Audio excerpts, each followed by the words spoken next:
First ever factory outlet Mukunda jewellery అన్ని బ్రాంచ్లలో Christmas and new year సందర్భంగా ఎన్నో ఆఫర్లు. త్వరలో జూబ్లీ హిల్స్ బ్రాంచ్ ప్రారంభం. కేటీఆర్ గారు కౌశిరెడ్డి గారు చేసు వాళ్ళతో పాటు ఈరోజు నమస్తే తెలంగాణ కూడా మాట్లాడిన బూతులకు భయపడట రేవంత్ రెడ్డి గారు కేసీఆర్ గారు కలిసిరని చెప్పేసి నమస్తే తెలంగాణలో పెద్ద పెద్ద అక్షరాలతో రాపిస్తే తెలంగాణ సమాజం హర్షిస్తారా? ఇట్లాంటి కలయికలు ఇంకా చాలా జరగాలని చెప్పి కోరుకోవాలి. ముందా రాజకీయాలు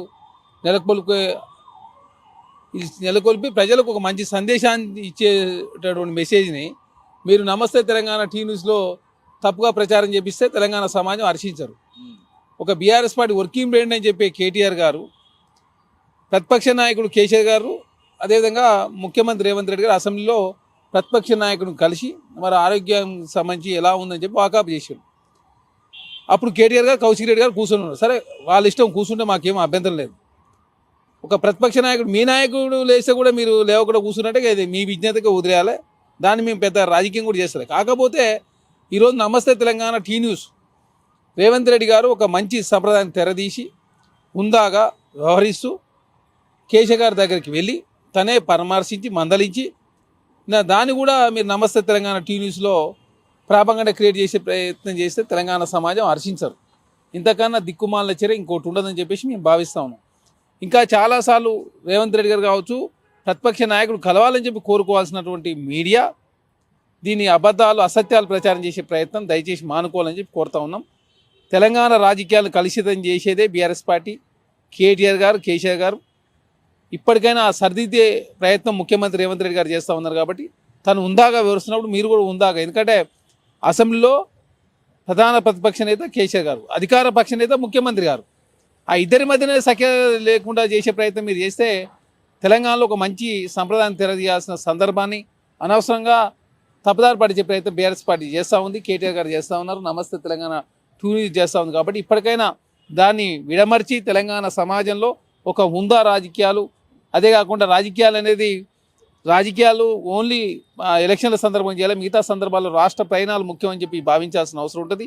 రాజకీయాల్లో ప్రత్యర్థులు ఉండరు, ఓన్లీ విమర్శలు సద్విమర్శలు మాత్రం ఉండాలి తప్ప ఇట్లా రాజకీయ కుతంత్రాలతో ఏం సాధించలేని విషయాన్ని తెలంగాణ సమాజం అంతా కూడా గ్రహించాలని చెప్పి కోరుతా ఉన్నాం. సరే, రీసెంట్గా చూసుకుంటే ఎవరైతే జూబ్లీహిల్స్ ఎమ్మెల్యే నవీన్ యాదవ్ గారు ఉన్నారో సార్పై అంటే అఫిడవిట్లో తప్పుగా పెట్టారు అఫిడవిట్లో అని చెప్పి హైకోర్టులో ఒక పిటిషన్ వేయడం జరిగింది మాగంటి సునీత గారు. దీని మీద మీ అభిప్రాయం ఏంటి సార్? ఇగో వంకలు పెడతానికి 100 ఉంటాయి. ఇప్పుడు తనకు సంబంధించి మాగంటి సునీత గారే అఫిడవిట్లో మాగంటి గోపీనాథ్ గారు పెళ్లి చేసుకోలేదని చెప్పేసి తను మొదటి భార్యతో పాటు కుమారుడు, అదే మాగంటి గోపీనాథ్ గారి తల్లి కూడా ఏకంగా కంప్లైంట్ చేసిన పరిస్థితి మనం చూసినాం. బీఆర్ఎస్ పార్టీ ఏంటంటే ప్రతిదీ రాజకీయం చేయాలి, రాజకీయం చేసినంత మాత్రాన వచ్చేది ఏం లేదు, సచ్చేది లేదు, ఇవాళ ఆ కోర్టులో తేలేది లేదు, ఏం లేదు. వాళ్ళకి ఏంటంటే ఏదో ఒకటి ప్రాపగండ క్రియేట్ చేయాలా, దాన్ని రాజకీయం చేయాలని ఒక దురుద్దేశంతో కేటీఆర్ గారు కావచ్చు, బీఆర్ఎస్ పార్టీ కావచ్చు, మాగంటి సునీత గారు పోతున్నా కనపడతా ఉంది ఖచ్చితంగా.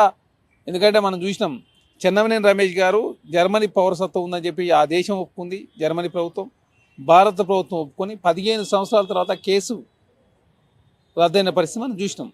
ఇక్కడ నవీన్ యాదవ్ గారు వారికి సంబంధించినటువంటి పూర్తి సమాచారం కావచ్చు, పూర్తి వివరాలను యాజ్ పర్ ఎలక్షన్ కమిషన్ నిబంధనలు మాత్రమే నింపిడి. కాబట్టి ఎలక్షన్ కమిషన్ కూడా ఎక్కడ తిరస్కరించిన పరిస్థితి మనం చూసినాం. సరే, కాకపోతే రాజకీయం చేసే ఉద్దేశంలో మాగంటి సునీత గారిని ఎవరు పడుచుకోవడం లేదు కాబట్టి సరే ఆమెతో రాజకీయం చేసే ప్రయత్నం చేస్తున్నట్టు కనపడతాం.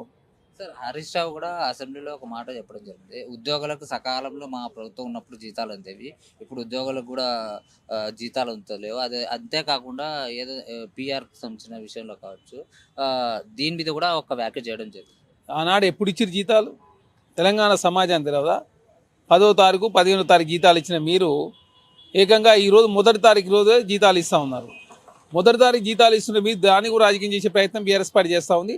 కాంగ్రెస్ పార్టీగా తెలంగాణ రాష్ట్రంలో ప్రజలకు ఇచ్చిన హామీ నెరవేరుస్తూనే ఉద్యోగులకు సంబంధించినటువంటి జీతాలు మొదటి తారీఖు ఇస్తూ ఆనాడు బీఆర్ఎస్ ప్రభుత్వ ఆయల్లో 2014 నుంచి 23 వరకు తెలంగాణ రాష్ట్రంలో అవుట్సోర్సింగ్ ఎంప్లాయీస్ పేరు మీద పెద్ద ఎత్తున 15,000 కోట్ల కుంభకోణం జరిగింది.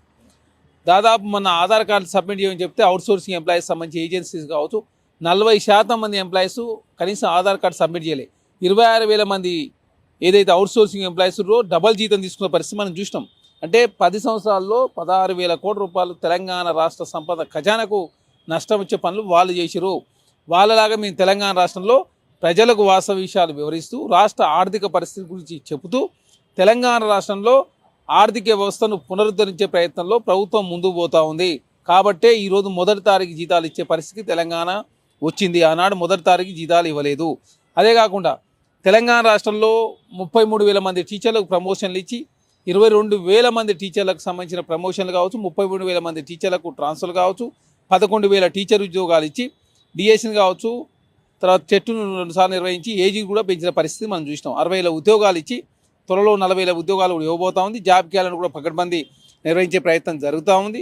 గ్రూప్ 1 2011 తర్వాత ఏనాడు నిర్వహించలేదు. తెలంగాణ రాష్ట్రంలో 2 సార్లు కేసీఆర్ గారు నిర్వహించే ప్రయత్నం చేసినా రద్దయిన పరిస్థితి మనం చూసినాం. కాబట్టి 562 ఉద్యోగాలు ఎక్కడ చిన్న పేపర్ లీక్ జరగకుండా 60,000 ఉద్యోగాలు రాష్ట్ర ప్రభుత్వం ఇచ్చిందంటే కాంగ్రెస్ పార్టీ చిత్తశుద్ధితో పనిచేస్తున్న విషయాన్ని హరీష్ రావు గారు మర్చిపోయినట్టుంది. తెలంగాణను 7 లక్షల కోట్ల రూపాయలు అప్పు చేసి మొదటి తారీఖు జీతాలు ఇవ్వకుండా, తెలంగాణ రాష్ట్రంలో ఉద్యోగాలు ఇవ్వకుండా, రుణమాఫీ 9,000 కోట్ల రూపాయలు ఎగ్గొట్టి, మహిళా సంఘాలకు 4,500 కోట్ల అదేవిధంగా సబ్సిడీ పేరు మీద రుణమాఫీ చేసిన వారిని మోసం చేసి, విద్యార్థి రియంబర్స్మెంట్ చేయకుండా వారిని మోసం చేసి 5,500 కోట్ల రూపాయలు, మరి సబ్బండ వర్గాలను మోసం చేసి ఇరిగేషన్ ప్రాజెక్టుల మీద పెద్ద ఎత్తున అవినీతి పాల్పడి గోదావరి కావచ్చు కృష్ణా వాటర్లో అన్యాయం చేసి ఇప్పుడు కాంగ్రెస్ ప్రభుత్వానికి ఆపాదించే ప్రయత్నం చేస్తే తెలంగాణ సమాజం హర్షించరు. అయ్యా మరి తెలంగాణ మీద అంత పెద్ద అగ్రగామిగా డెవలప్మెంట్ చేస్తే ఎందుకు మరి పీఆర్ చేయలేని పరిస్థితి మనం ఉన్నాం? ఎందుకున్నాం? మరి మీరు చేసిపోయారు కదా, లక్షల కోట్ల రూపాయల ఆదాయం క్రియేట్ చేసిపోతే ఎందుకు చేయలేని పరిస్థితి ఉన్నాం? మరి ఎందుకు ఈ ఖర్చు తక్కువ చేసుకుని ఆదాయ మార్గం పెంచుకునే ప్రయత్నం చేస్తూ ఉన్నాం? ఎందుకు ఒక్కొక్క రంగాన్ని అదేవిధంగా ఆ రంగంలో సమమూల్య మార్పులు తీసుకొచ్చే ప్రయత్నం ఎందుకు చేస్తూ ఉన్నాం? కాబట్టి తెలంగాణ సమాజాన్ని తప్పుదారి పడిచే ప్రయత్నం దయచేసి హరీష్ రావు గారు మానుకోవాలని చెప్తాం. ఇంకో విషయం అంటే సార్, మల్లారెడ్డి గారు ఎవరైతున్నారు ఇప్పుడు ప్రస్తుతం ఎమ్మెల్యే అయితే, ఆయన కూడా ఒక వ్యాఖ్య చేయడం ఏంటంటే అసెంబ్లీలో నా కాన్స్టిట్యూన్సీ మెడ్చల్ అయితే నా మెడ్చల్లో అసలు అతలాకుతలు చేస్తుంది కాంగ్రెస్ ప్రభుత్వం వచ్చినప్పటి నుంచి.